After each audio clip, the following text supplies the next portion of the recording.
is going to do what or how or why or where. Reality will unfold. But here we are.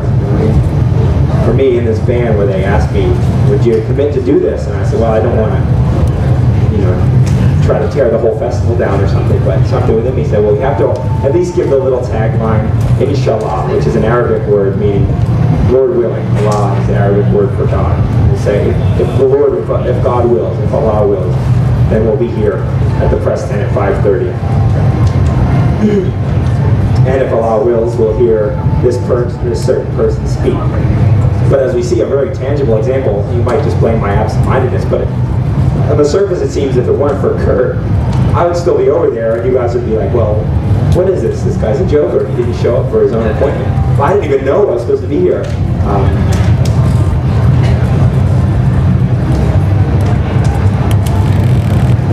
So what should we do? I find myself in a strange predicament of having agreed to do whatever the festival people wanted me to do, which is come up here and say something or have a dinner. I got no food for you. What's that? Well, it became looking for physical food. You imagine this predicament where the only one in your heart that you know is of any value is your God or your Creator or this love or this truth that you've tasted. But you feel like you have no right to say anything about that truth because any words that you say to anybody are just going to cloud it. They're just going to cover up the truth. Anything that I would say out of my ego or my intellectual understanding of God would just confuse you. So I don't want to talk about God. But I don't want to talk about the Chicago Bears or what we're going to eat for dinner.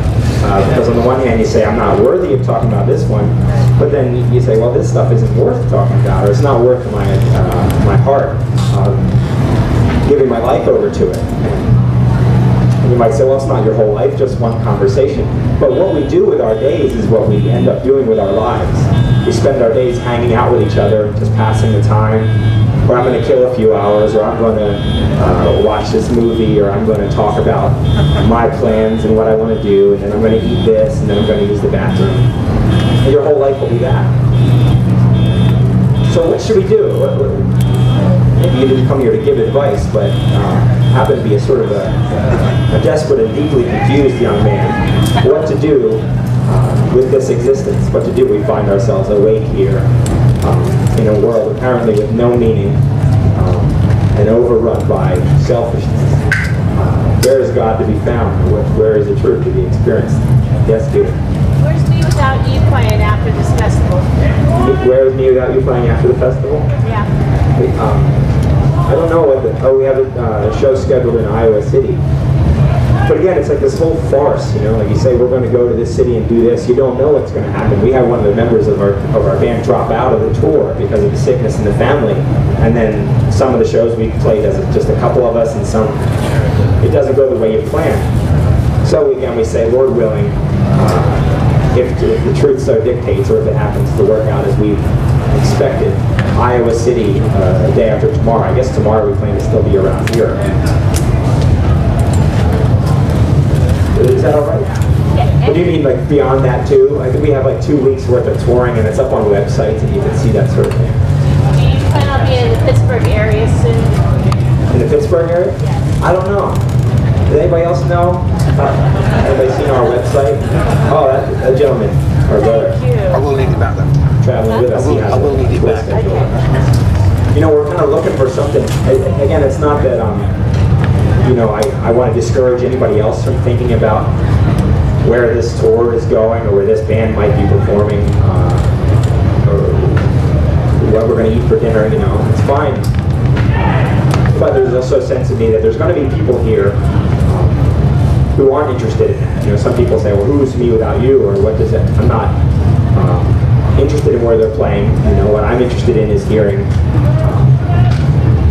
what should I do about this problem of my life, or how do I forgive somebody, or how shall we enter the kingdom of heaven, or what is God? Is there a God?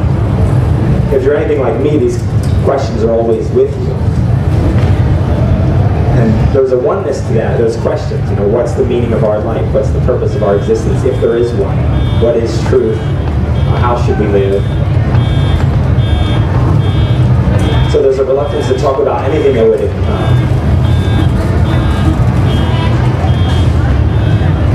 anything period. What should we do? Would you like to play a song? Would you like to hear a song? Yes? How do you feel about fasting? Fasting? Well, she asked how do I feel about fasting? And there's a sense for me of not really, my feelings about it, I don't like not eating, if that's what you mean. But we talk about fasting, and we can often mean, well, I fasted these past couple days. I didn't eat for 3 days, so I was on a fast, or I'm going to fast from television, or I'm going to fast from using a car, or something like that. We think of it as these specific things that we're not doing. Anybody have a Bible with them? Okay. That's probably a silly question in a festival like this. Anyone have?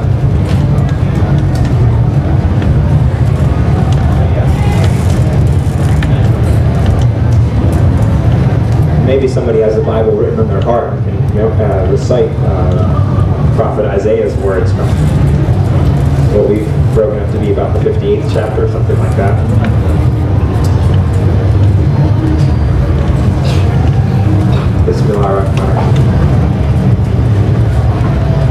Why have we fasted, they say, and you have not seen it? This is people grumbling to God. Why have we fasted, they say, and you have not seen it? Why have we humbled ourselves, and you haven't noticed?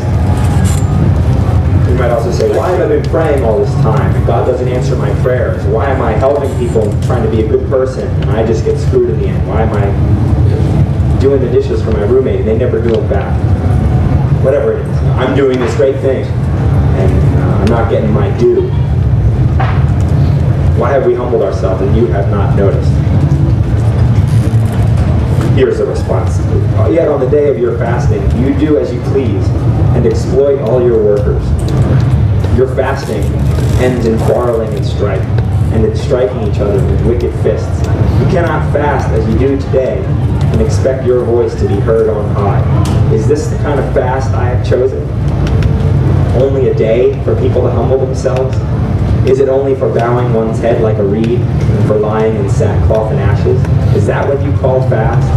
A day acceptable to the Lord? Is not this the kind of fasting I have chosen? To loose the chains of injustice and to untie the cords of the yoke, to set the oppressed free and break every yoke? Is it not to share your food with the hungry and to provide the poor wanderer with shelter? When you see the naked, to clothe them, and not to turn away from your own flesh and blood. Then your light will break forth like the dawn, and your healing will quickly appear. Then your righteousness will go before you, and the glory of the Lord will be your rear guard. Then you will call, and the Lord will answer. You will cry for help. You will say, here am I. If you do away with the yoke of oppression, with the pointing finger and malicious talk, and if you spend yourselves in behalf of the hungry and satisfy the needs of the oppressed, then your light will rise in the darkness, and your night will become like the noonday. Alhamdulillah.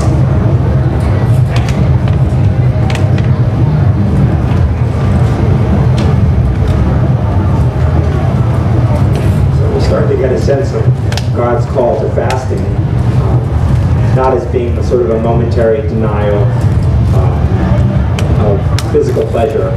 I'm not going to sleep around, I'm not going to eat, I'm not going to drink for this amount of time.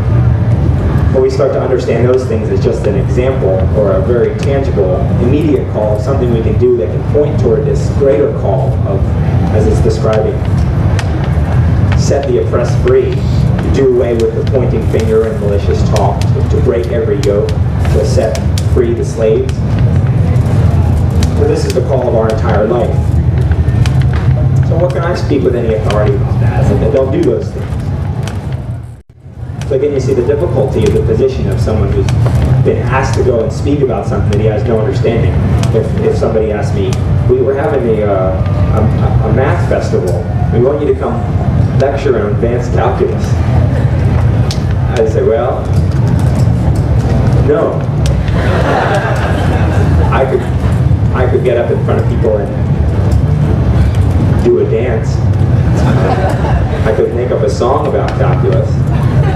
I could pretend to talk about what I know about calculus. I could talk about what I pretend to know.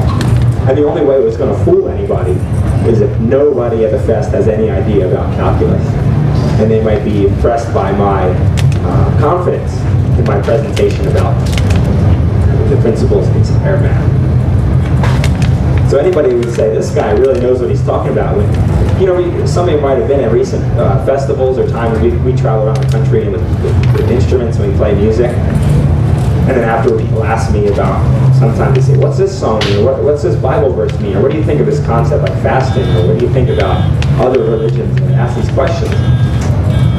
And anybody that would think that what I have to say is true, well, boy, it must be rough. If that sounds good to you, what I have to say.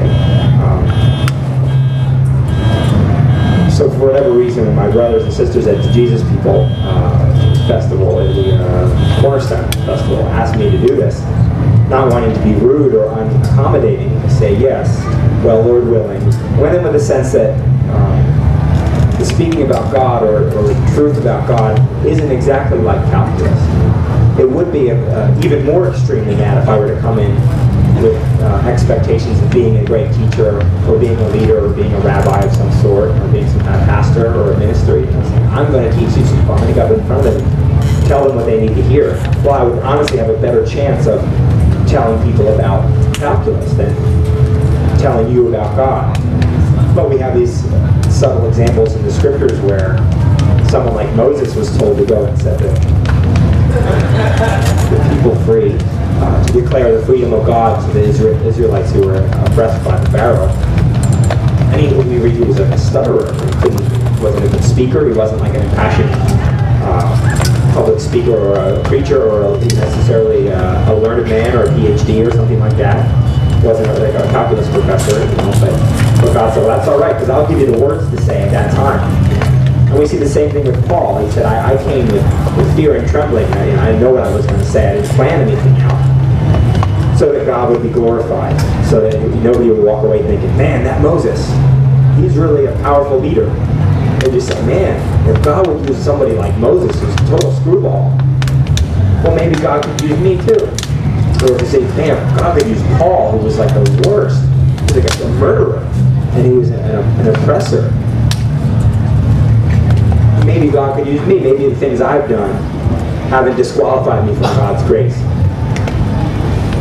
And then that's the sense that gives me any comfort or peace in the fact that I'm actually, on some level, here right now, accepting that invitation to come and give a lecture about something of which I'm totally ignorant, is that there's a certain faith in my heart that to acknowledge our own ignorance and point to God's wisdom, to acknowledge our own darkness and to point to God's light, to acknowledge my own evil and point to God's purity and goodness.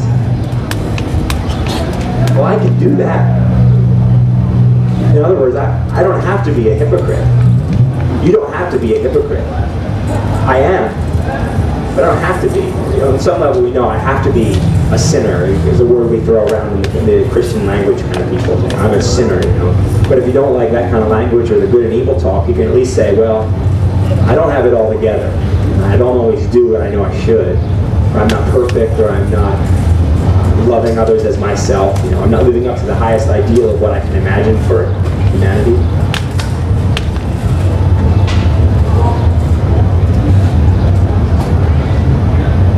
Where is I going with that? Anybody remember what I was just saying?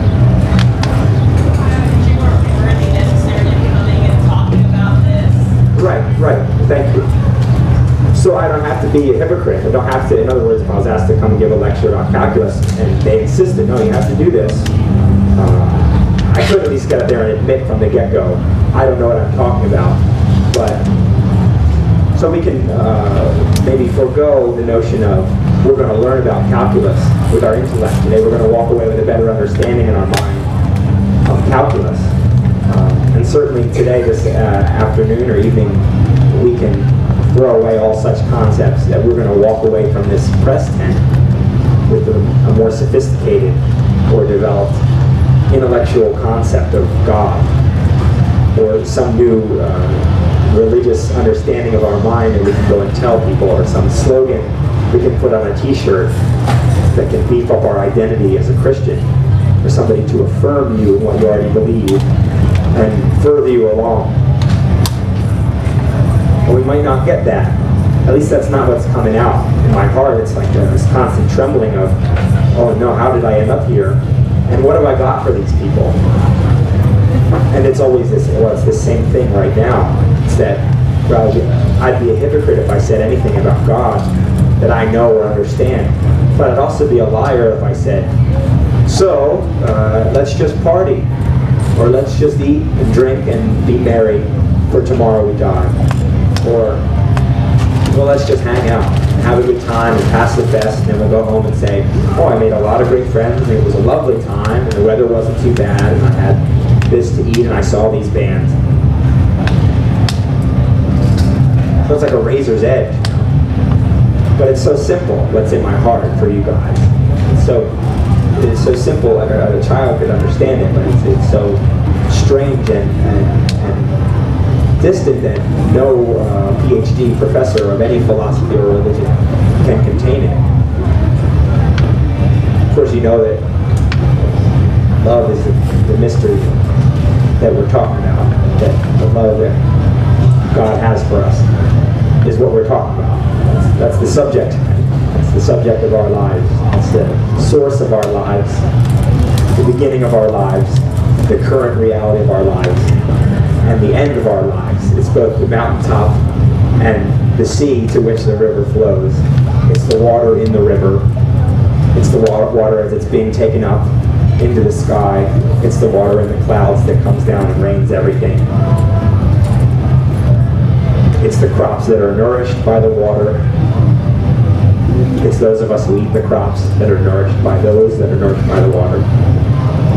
It's the manure that comes out of our bodies and nourishes the ground and the other insects. We open our heart to this love.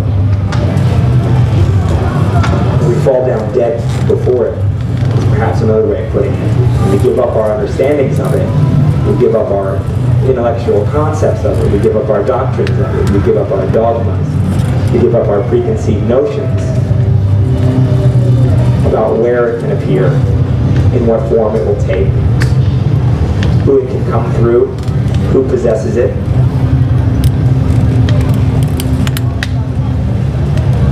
And we find ourselves destroyed on some level in our current identity, and yet made alive in everything. At the risk of sounding too far out, maybe we could try and get back to the point. There's something within me which loves you. I recognize you, fireman, right?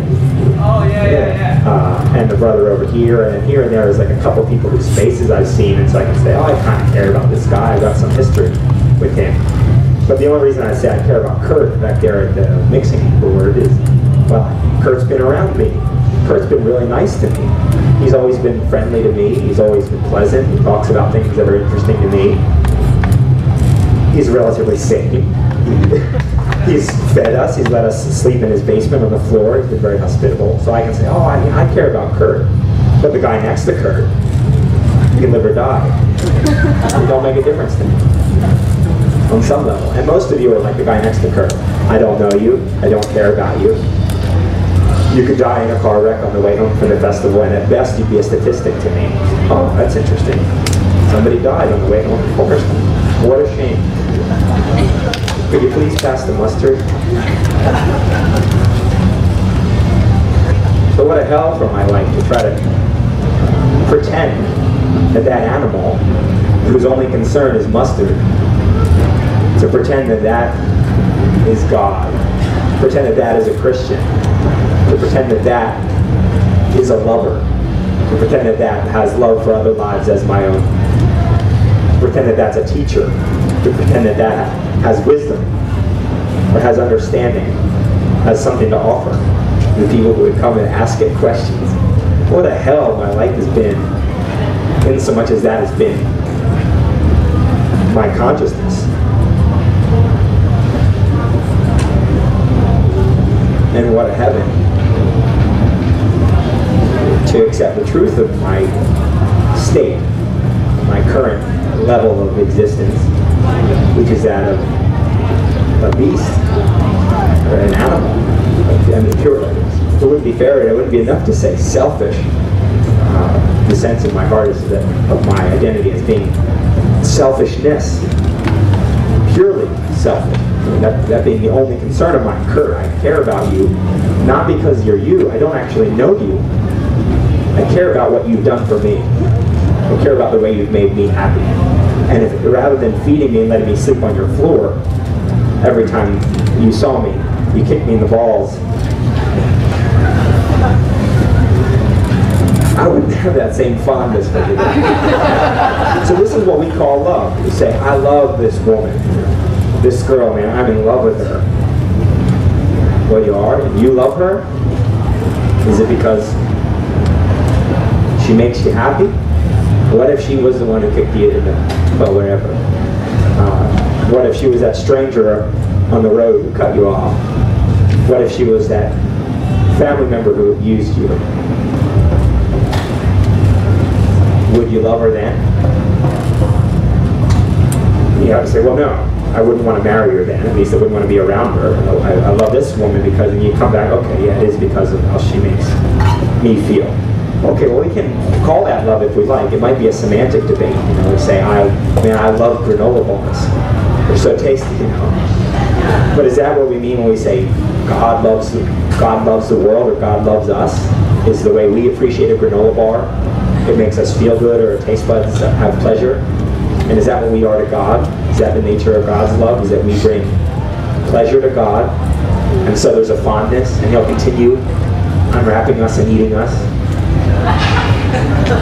As long as we taste good and we do what He wants us to do, then God loves us. But then if we screw up, or the moment we pass our expiration date, or if we fall into a pile of urine, I guess urine doesn't pile up. Well, something that would make us not taste so good, that maybe isn't so childishly funny as human waste. Would God cease to love us if we had nothing good to offer? Would God cease to love us if we had a bitter taste? If we were stale? Will God not love us if we came saying, I'm not a tasty granola bar. I'm the end result after it's passed through the body, to get back to the same imagery of Sundays and days.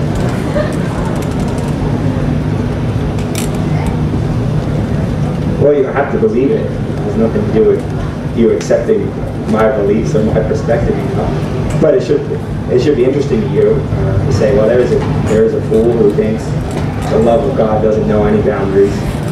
There's a fool who thinks I don't have to do anything at all to earn God's love.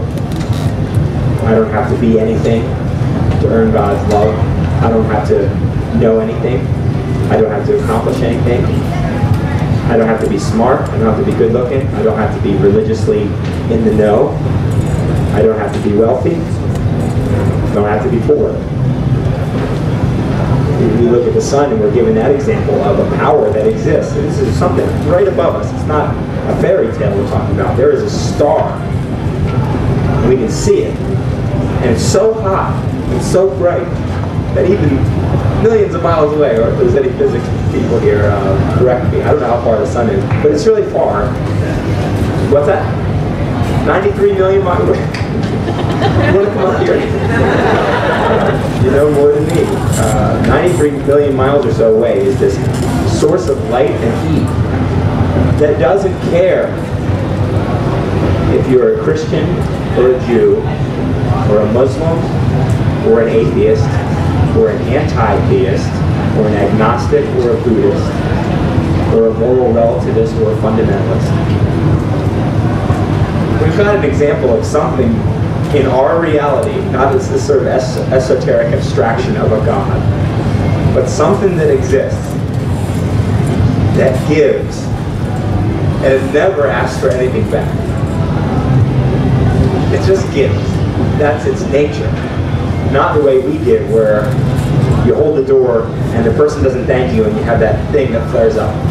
Oh, you're welcome. You're supposed to thank me. You know, or the thing that that treats the young lady really well. Teddy bear, roses, chocolate. Maybe I'm dating myself as a child of the 80s, but this is what they did back in those movies to try to sleep with somebody. You're real nice to a girl, and you put on your A game, and you guys know what I'm talking about. She's good looking, so all of a sudden it's like, you're there. She's talking, and, oh, really? How interesting. All of a sudden she's the most fascinating specimen in all of creation. And nearby walks somebody not so physically attractive, nothing to offer you, and you don't even see him. This is the nature of my giving and all the effort I put into a certain young lady to try to win her affections. And the end was always, what's in it for me? How can I get something? So the grace of my life to be able to acknowledge the reality of my current state and not to pretend to be a lover of people or in the state of Christ, in the state of the Son. Say, well, no, my kind of love is a business exchange. I give you $10 and you give me a CD. I give you roses.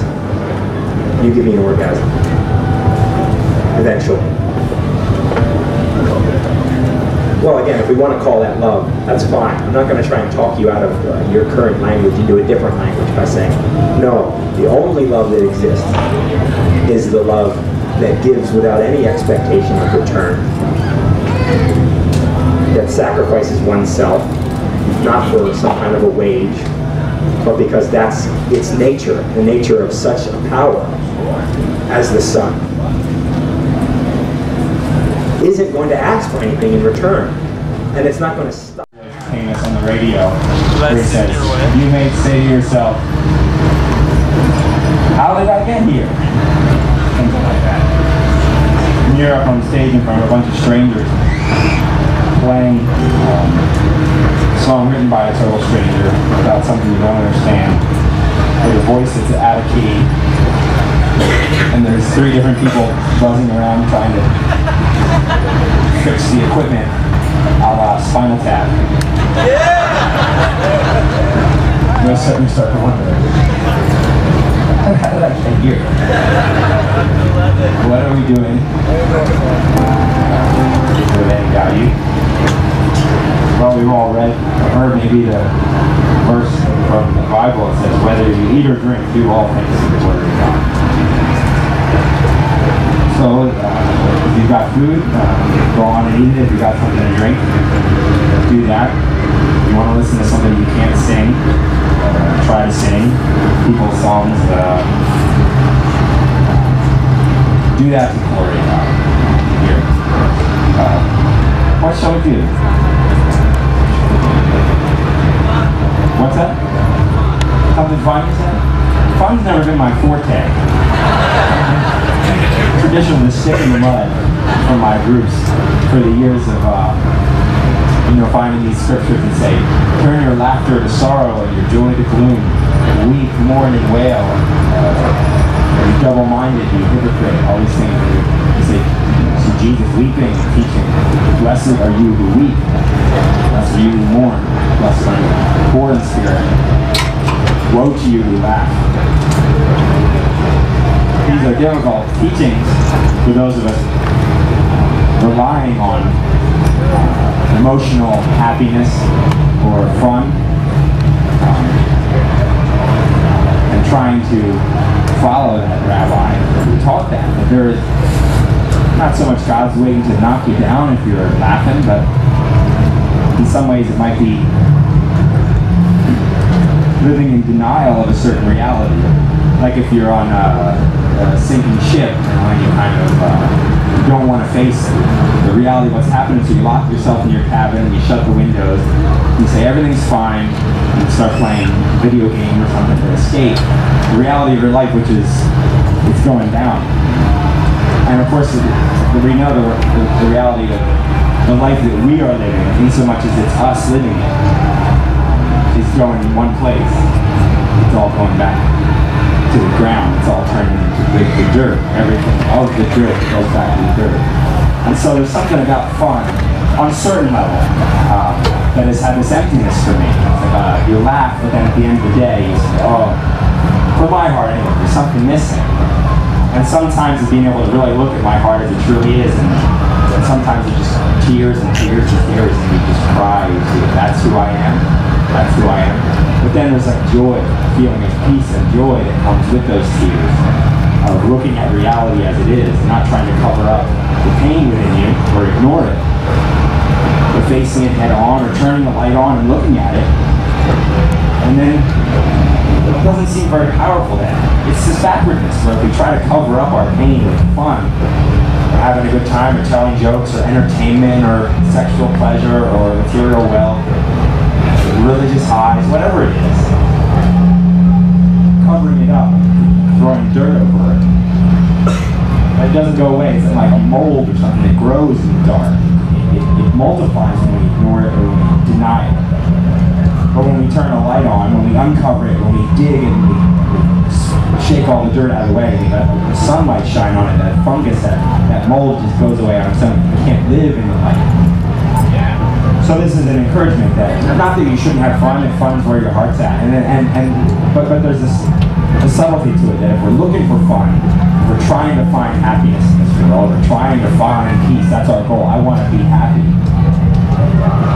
We have a way of destroying happiness because it ends up being a self-centered pursuit. It's like, I want to find this experience, or I want to be happy. And we might, if we look at the backwardness of the gospel, we might accept at least the possibility that we could find true peace in giving up our pursuit that I would find happiness, and giving thanks for whatever comes. Not to say we try to glorify depression or we dive into dark things, but we just look at reality as it is. We look at our hearts as they are. We accept our heart as it is, not pretending before God, coming before God saying, I have more faith than I do, I love you, I believe in you, I trust in you. That's not the reality. You might deceive yourself into saying, oh, I have so much faith, but you never moved a mountain. Something within you remembers that verse, and so if you have even faith like a mustard seed, you can move a mountain, tell it to go from there to there. Peter walked on water. His shadow healed people. We know all the miracles Jesus performed. They had faith in God. Do we do those things? It's not to criticize you or condemn myself even. I just look at my own life and say, my shadow's never healed anybody as far as I know. I've never raised somebody from the dead. I've never given sight to the blind. So you start to accept, maybe I don't have faith. Maybe I don't have faith in God. Maybe I have faith in the things of this world. I definitely have faith in science or medicine. If I was sick, I'd much sooner go to the doctor than go to a prayer meeting. So you start to realize that you really have faith in beyond what your words can say. And then it's a starting point. It's not a place to end, to say, oh, I have no faith, or I trust in the world, or I have no love, or I don't love God, I don't believe in God. And then what are you going to do? Say, well, I guess I better just dive into the world and live a life of pleasure and selfishness. Well, you're going to find out very quickly, if you pay attention at all, that that's a dead end road. But so is this pretending that you have faith. So is this pretending to be a devout, a good Christian and a strong person, a faithful person. So if we could use our darkness, use our ignorance, use our wickedness, use our blindness as a starting point for accepting God's grace. If we use that as what we're bringing to the table, that is to say, if we come to God without any righteousness, without any accomplishments, we don't come to God showing what we've done. We don't come to God saying, you have to accept me because I do these good things. You have to accept me because I but don't do these bad things. You have to accept me because I have so much faith. It's all trusting in yourself, in your faith, in your words.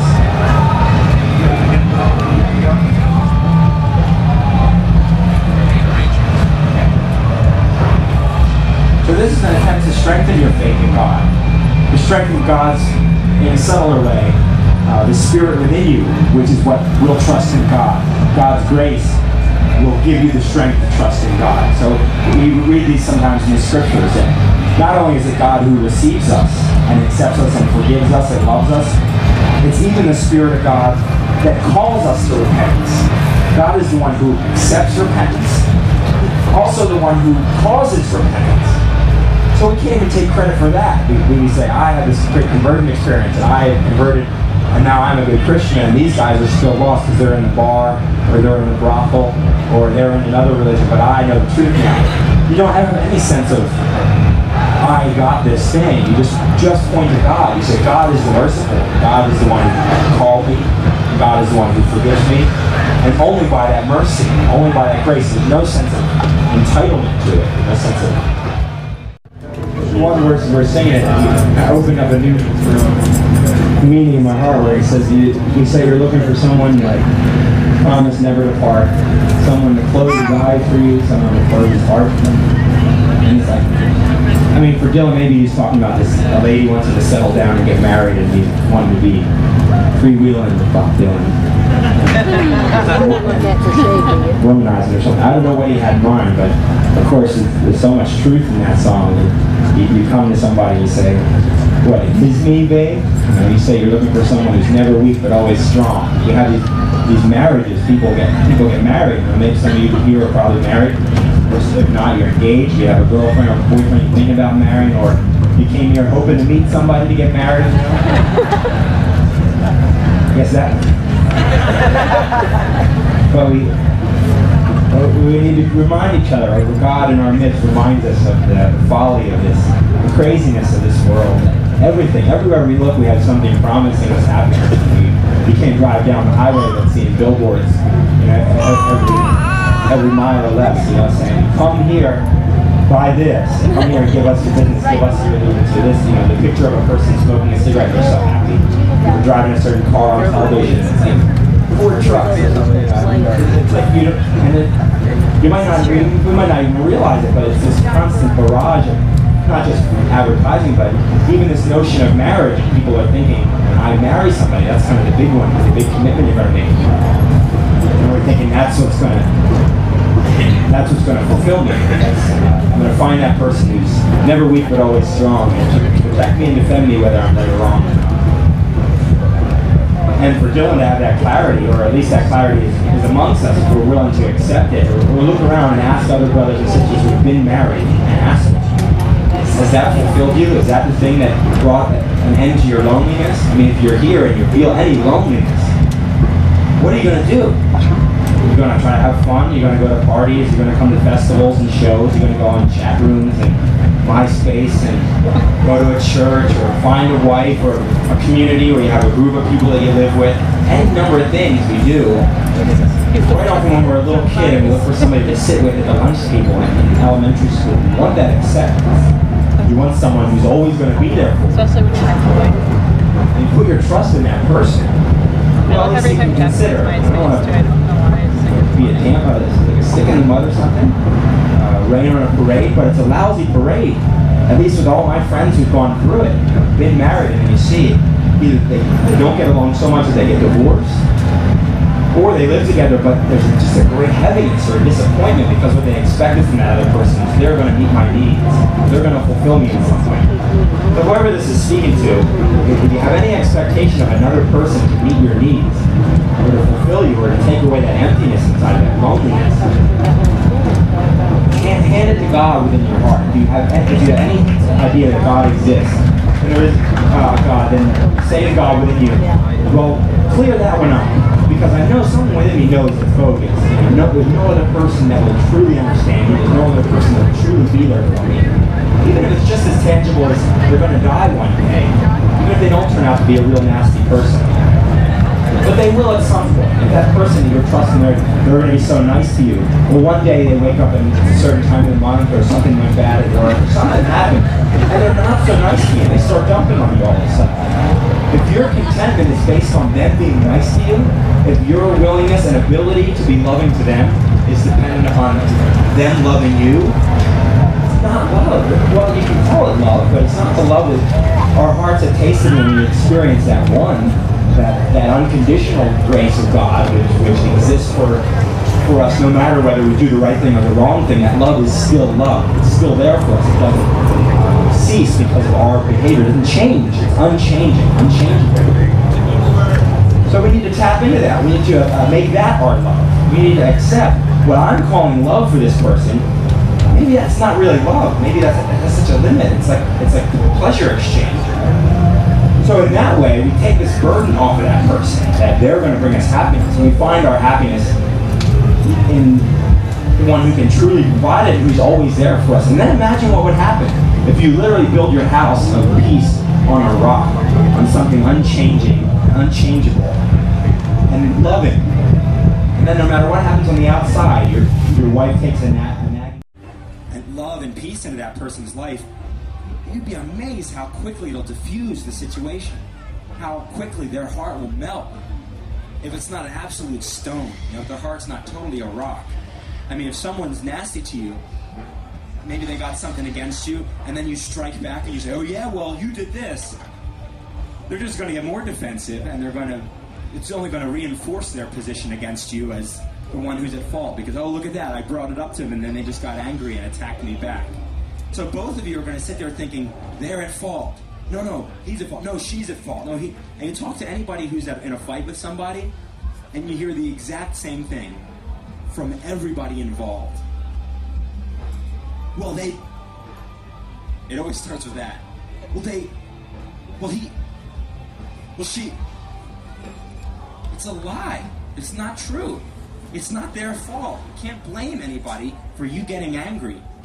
You can't blame anybody for your lack of gratitude.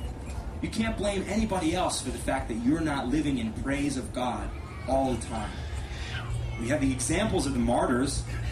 Christ himself, we read about on the cross, praying for the ones who put him there. And we think we can't have that kind of love and forgiveness for a person who, gives us a nasty tone of voice.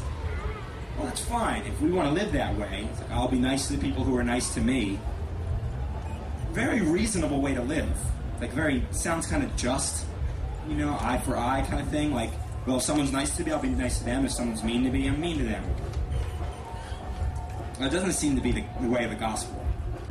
So if we have any sense of wanting to follow Jesus or be united with Jesus, let's throw away any of our sense of entitlement to taking offense to things. Nobody's ever sinned against you. You're not their judge. All sins are against God.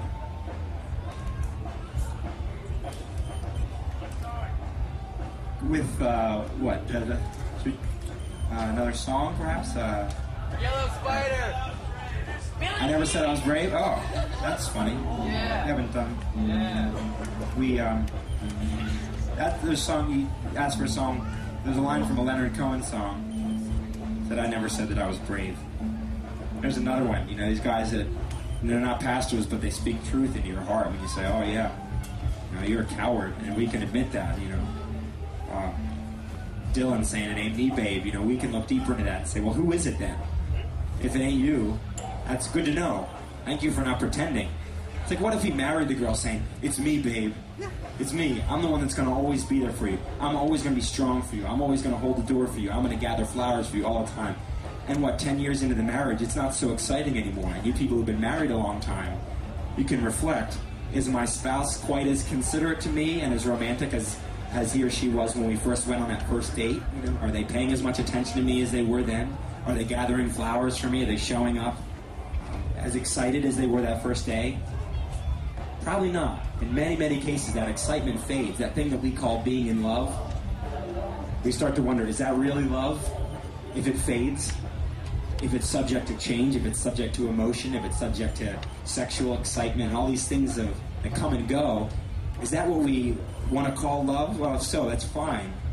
But we're offering you something that might be a step beyond that, which is that same excitement and that same joy and that same sense of wonder and focus and priority and willingness to sacrifice and lay down your life for your brothers and sisters. That same spirit, but all the time and for everyone, which is what we see with the life of Christ, that he lived his life pouring it out, and lived as a servant, as a slave to people. Everywhere he went, he would say, what would you like me to do for you? He just went and met the needs of the people. He didn't go and preach the same Bible verse everywhere. Well, I'm the way, the truth, and the life. I'm the way, the truth, and the life. He didn't go around saying that to everybody. He said that in one situation to a certain person or a certain audience. But other people, he didn't say anything about himself. He healed them. He didn't say anything about who he was. He fed them.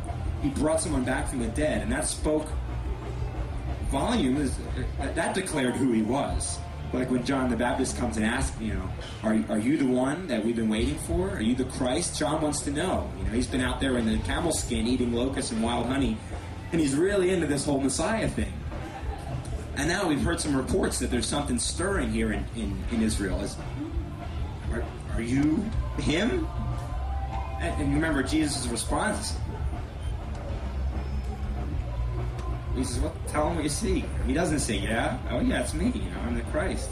He doesn't say no. He doesn't deny it. He was. But he let his life speak for himself. He didn't say. I heard one of the brothers saying this earlier, yesterday. So, here's a song. We put it on our first record. I'm in a band sometimes. And we put out these records, and that's maybe why some of you guys are here. You say, well, I want to hear songs by that band. But people say, well, ask me a question. I'm not going to go into that. I don't really know how to play this one. Our old bass player figured out how to put a melody to a song that Pryor had just been shouting. And at the time we're like, come on, man, that don't fit. But then we get older and we realize we're tired of shouting. And then this version's a lot nicer than the one where I'm real angry. Now I'm going to try to remember how to play it as we go. I assume you're asking for this version, right?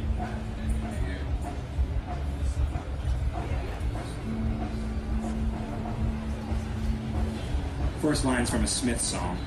Gotta give credit where credit's due. I've been stealing lyrics for 7 years.